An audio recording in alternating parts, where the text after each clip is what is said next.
back, ladies and gentlemen. Welcome to another episode of I'm Just Saying. What's up? Hey. Thanks for joining us. So here's the thing, ladies. We want to be clear that we are not a news show. Right. We're just a group of girls having fun. We want to bring entertainment. We want to bring the news, the local news, if it's hot, the latest gossip, whatever is going on, and we want to do it in a fun, entertaining, and laid-back way. Absolutely. Right, I agree. I'm glad you brought that out. In light of recent events that have unfolded this week in the Akron area, and because we've had so many requests to do so, we do want to do a very special episode today on some topics, some things that have gone on locally this week. Okay. I agree. That sounds good.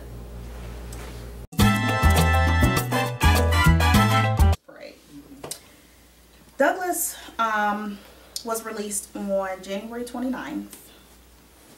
He had served 14 years and 4 months.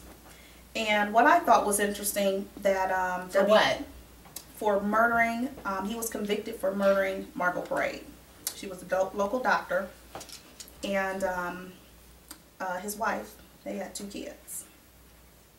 And what WKYC had on their website was a timeline. And what I got off of the timeline that was interesting is on February 23rd, he was arrested for murdering Margot. And 7 months to the day, September 23rd, is when the jury convicted him of murder. So I thought that was that was very interesting that it was the 7 months. TQ said that there was some comments or something that There were. I read an article on Ohio.com, and like you said, they did have 2 daughters together, but and the article advised that their daughters do support their father, and they were happy with they do believe in his innocence, and they were happy with the overturning of the conviction. What I found to be really disheartening out of all of this were the comments, and just how egregious and how ignorant and rude they were, given the circumstance. I mean, of course, everybody knows that this is a really sensitive topic in the Akron area, and you know, everyone is taking a position, either this side or this side. However, I just thought the comments, they were really racist. They were saying that his daughters were, that his daughters know that he did this crime, and that they're just money hungry.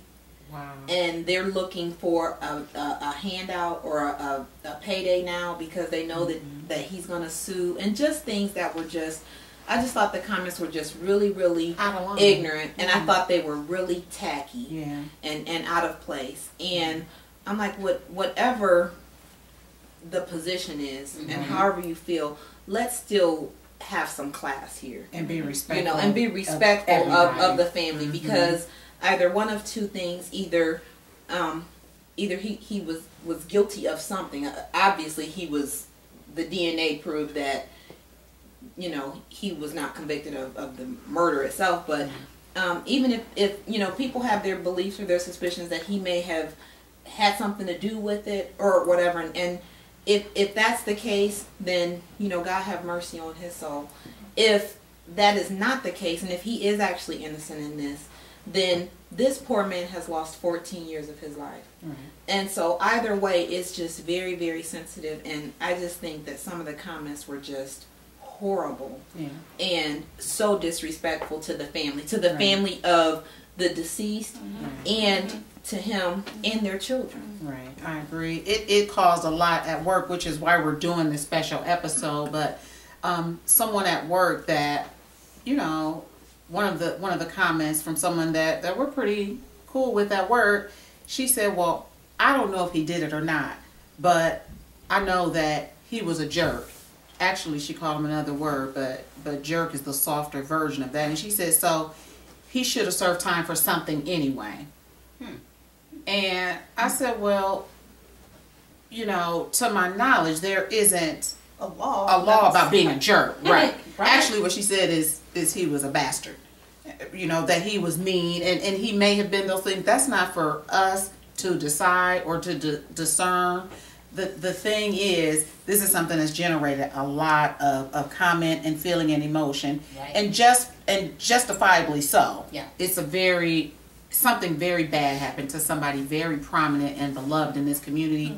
However, whether he's guilty, innocent, or released in error or whatever, it's never a time to be, like you said, just crass, disrespectful. You know, the focus should never be on trying to cause more hurt and pain with our words. So I think we should all be mindful of that. And this is you know, with his release, this is invoking and reigniting a whole lot of emotions from a lot of people on both sides. 14 years worth. You know, yeah. Yeah. So Yeah. And if I'm not mistaken, I think Dr. Prade's mother passed away last year before. It's She a year to she passed away, so I can only imagine how she would be feeling right now. I have not read much of the comments of the court of the public opinion, but based on what I've heard, it sounds like, just like with most sensitive big news stories, people's opinions are really polarized one way or the other. And you guys hit the nail on the head. The reality is that nobody wins, Right. regardless whether That's right. he did it or not. Margot's still gone, Yeah. and if he didn't do it, he has lost the last more than decade of his life. Yeah. But the key to here, you guys, is the DNA. Yeah. Yes. Is Yes. the DNA of this company out of New York. Yeah, it's the Innocence Project, actually, and they have locations all throughout the country. But what their work, it's a nonprofit, but really their work has exonerated a lot of people who have, in many cases, who have been accused of Elkins. Do you guys remember Yep. the Elkins case here Yep. in Barberton? Yep. He was accused of killing, I believe it was his mother-in-law. Totally polarized, very close sisters.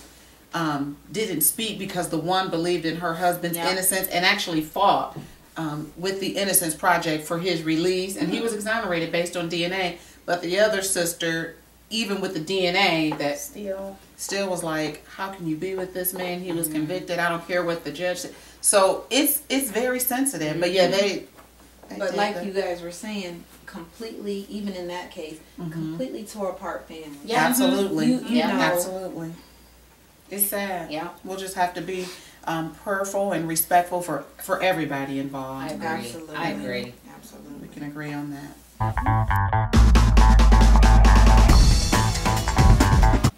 So our next topic is concerning a sexual abuse case. I believe it's in Cleveland, correct? Yeah. All right. It's about a 12-year-old boy who actually raped another 12-year-old boy at school. It was at Whitney Young School for students, for gifted and talented students, and they were in the special needs class, both of them. Apparently, they asked her to go to the bathroom, or either was sent to the bathroom. I don't know which one. The teacher did realize that they were gone a long time. When she went to check, one of the boys, who was autistic, had his pants down and had allegedly said he was raped. I want to say allegedly because the other boy is saying that he did not do it. But the school contacted the parents and everything. But I guess we're just bringing it to your attention because I was just baffled that it happened at school. And how long were they gone? And I mean, bathroom, I normally know that I give kids a time limit. You know what I'm saying? You have this much time and then I'm checking or somebody's going to check. So just a lot of issues out there concerning that. The dad did talk to the news. And he said that, honestly, that he said that he forgives the boy. Because he said at that age, what is going on in his life that made him do that, to do such a thing. And he said that, he didn't wake up that morning and say, I'm going to go to school and do this. So he says he forgives, but he blames the school because he said, you know, you send your kid to school to be safe, and for this to happen at school, it's just, I don't even know how to express it. So what do you guys think? I have a question for you as an educator. Was the teacher maybe wrong for, would you let more than one student go to the bathroom at the same time, or you would say, no, first Johnny go and then Jimmy go? I think you have to know your kids. Okay. Like, the group that I just subbed for, yeah, the boys know. Okay. Not because I thought anything like that would happen, just they play too much. I get you. They always, they're wrestling or whatever, but then I sent the girls 2 by 2. Okay. You know what I'm saying? But that was that class. It has been class where I did send boys 2 by 2. Okay. I normally don't send more than 2 kids at a time, but even then, I always give a time limit. Like, you have a minute. Right. And then if you're not back, it's usually 1 minute. Well, you're supposed to wash your hands for 45 seconds. I figure if I say a minute, they'll be back by 2. Okay. You know what I'm saying? Okay.